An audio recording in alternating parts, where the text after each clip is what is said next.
नगरपालिकेच्या निवडणुकीच्या प्रचाराला आता वेग आलेला आहे। आपण पाहतो की दर्यापूरमध्ये गेल्या 20 वर्षापासून शिवसेनाचा एकही नगरसेवक या ठिकाणी नव्हता। मात्र शिवसेनेचे विद्यमान आमदार या ठिकाणी गजानन लवटे हे निवडून आल्यानंतर त्यांनी प्रथमच दर्यापूर नगरपालिकेच्या निवडणुकीत या ठिकाणी आघाडी घेतलेली आहे।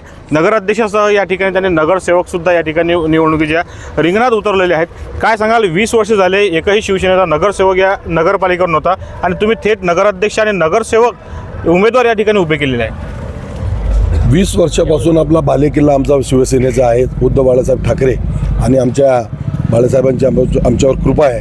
आता काही कारणानं आमचे 20 वर्षापासून म्हणता तुम्ही म्हणजे अभिजित अडसूळ आमदार होते, आमचे प्रकाश भाऊ वारसाकडे आमदार होते। नगरपालिकेवर नगरसेवक नाही आहे आपला। नगरपालिकेवर नगरसेवक नाही, एक वेळा नगर अध्यक्षही राहिलेला आहे। इथं शिवसेनेची सत्ता असताना विल्हेकर इथं नगराध्यक्ष होते आणि नगरसेवक पण इथे निवडून आलेले आहेत। आता काही कालांतरानं असते कमी जास्त, पण आज तुमच्या लोकांनी आणि दर्यापुरातल्या मायबाप जनतेने आमदारावर विश्वास केला, आमदार निवडून आणला। आता नगराध्यक्षही निवडून देतील, नगरसेवकही निवडून देतील असे मला दर्यापूर नगरपालिकेतून आणि दर्यापूर जनतेतून मला शाश्वती आहे। तरुणांना तुम्ही संधी दिली आहे। आपण पाहतो की तुमच्या पक्षामध्ये बरेचसे म्हणजे तरुण आहेत, काय सांगाल? तरुण लोकांना संधी या उद्देशानं दिली आहे कारण मला सांगा त्यांना सगळ्या गोष्टीची आता माहिती आहे। कारण ते लोक आता सोशलवर सगळ्या गोष्टी बघतायत किंवा की आपण तरुण या नात्यानं काय करू शकतो आणि ते शिकलेले आहेत। शिकलेले म्हणजे इंजिनियर आहेत, ताई आमच्या डॉक्टर आहेत।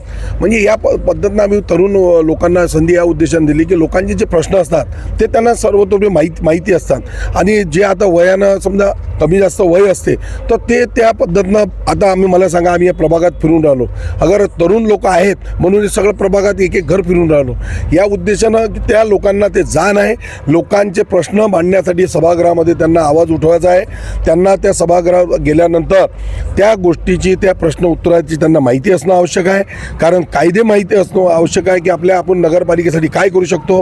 नगरपालिके इथं पाण्याचा प्रश्न आहे, रोडचे प्रश्न आहे, मी पाहून येऊन राहिलो आणि कुठं नाल्या नाही आहेत। अजूनही परिस्थिती अशी आहे का भीमनगरमध्ये आता गेलो होतो, भाऊच्या मी ज्या प्रभागात भाऊ उभे आहेत आमचे अनिल भाऊ, त्या प्रभागात गेलो होतो, तिथं नाल्याची सोय नाही आहे, तिथं रस्त्याची सोय नाही आहे, तिथं समस्या आहे। या उद्देशानं तरुण लोकांना संधी दिली की ते सभागृहात चांगल्या प्रकारे प्रश्न मांडतील आणि आपल्या दर्यापूर नगरपालिकेचा विकास करतील। आपल्या विरोधात बलाढ्य उमेदवार आहेत, सर्वच गोष्टींना ते बलाढ्य आहेत। मी आता उमेदवाराचा विषय नाही करत, बलाढ्य असतील त्याच्याबद्दलही काही बोलायचं नाही। आम्ही कोण्या उमेदवारावर किंवा बलाढ्य उमेदवारावर की म्हणजे ते म्हणतात ना ते तुमच्याकडे ते तुमच्याच पेपरमध्ये वाचलेलं आहे की घराणेशाही उमेदवारावर मला काहीच बोलायचं नाही। मला आपल्याला एक विजन आहे, नगरपालिकेचा विकास, दर्यापूर नगरीचा विकास आणि तो विकास कोण्या माध्यमातून होईल याच्यावर आमचं लक्ष केंद्रित आहे। कोणाला आम्हाला गालबोट लावून कोणाला काही बोलण्यावर आमचा विश्वास नाही आहे। आमच्या कामावर विश्वास लोकांनी निवडून दिला आहे। मी आमदार आहे, इथं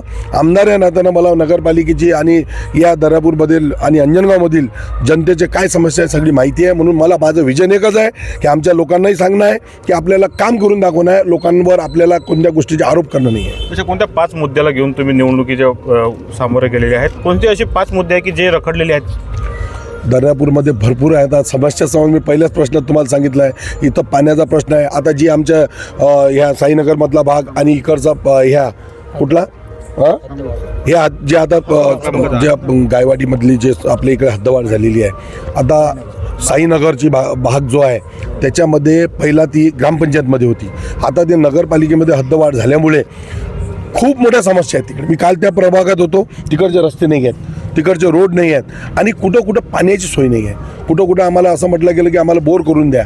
मी दिले आश्वासन, मी माझ्या आमदार निधीतून बोर करण्याची त्यांना आश्वासनही दिलेले आहेत आणि ते करूही आम्ही। कारण मला सांगा त्यांच्या कोणते काही गरजा नाही आहेत। त्यांना असं म्हणणं आहे की आम्हाला रोड द्या, नाल्या द्या आणि व्यवस्थित पाणी द्या, बस एवढंच म्हणणं आहे त्यांचं। आम्ही याच विजनवर पहिला काम करू आणि मग याच्यातला जो आता क्रीडा संकुलाचा विषय होता त्याच्यासाठी आम्ही निधी आणलेला आहे, ते कामही सुरू केलेलं आहे। तुम्हाला माहिती आहे सगळ्या गोष्टी। आणि आता ज्या लायब्ररीचा विषय आहे असं ठरवलेलं आहे की आम्हाला जे पोरं भरतीसाठी जातात काय UPSC IPSCच्या ज्या परीक्षा देतात त्याच्यासाठी लायब्ररी आम्हाला जागोजागी करायची आहे। म्हणजे आमच्या प्रभागात लायब्ररी करायची आहे, हे पण आमची ही आहे। मतदारांचा कशा प्रकारे तुम्हाला रिस्पॉन्स आहे? तुम्ही आता फिरत आहात, रिस्पॉन्स एकदम चांगला आहे। व्यवस्थितरित्या रिस्पॉन्स आहे. आम्ही पहिल्यांदा आता मी आमदार झाल्यानंतर या निवडणुकीबद्दल दर्यापूरचाही रिस्पॉन्स चांगला आहे आणि अंजनगावचा रिस्पॉन्स चांगला आहे. जनता ही आम्हाला न्याय देईल आणि जनता आमच्यावर विश्वास करेल एवढं आम्हाला जनतेपासून आम्ही जे फिरून राहिलो त्याच्यापासून खात्री आहे. नक्कीच. तर आपण पाहिलं की गेल्या दर्यापूर शहरातील जे रखडलेले विकास कामे आहे हे विकास कामे पूर्ण करण्याचं आश्वासन या ठिकाणी आमदार मोदी यांनी दिलेले आहे आणि जनता नक्कीच आम्हाला न्याय देईल असा सुद्धा विश्वास त्यांनी या ठिकाणी दर्शवलेला आहे. मी किरण ओले, जनविकास न्यूज, दर्यापूर. वेगवान घडामोडी पाहण्यासाठी आमच्या चॅनलला लाईक व सबस्क्राईब करायला विसरू नका.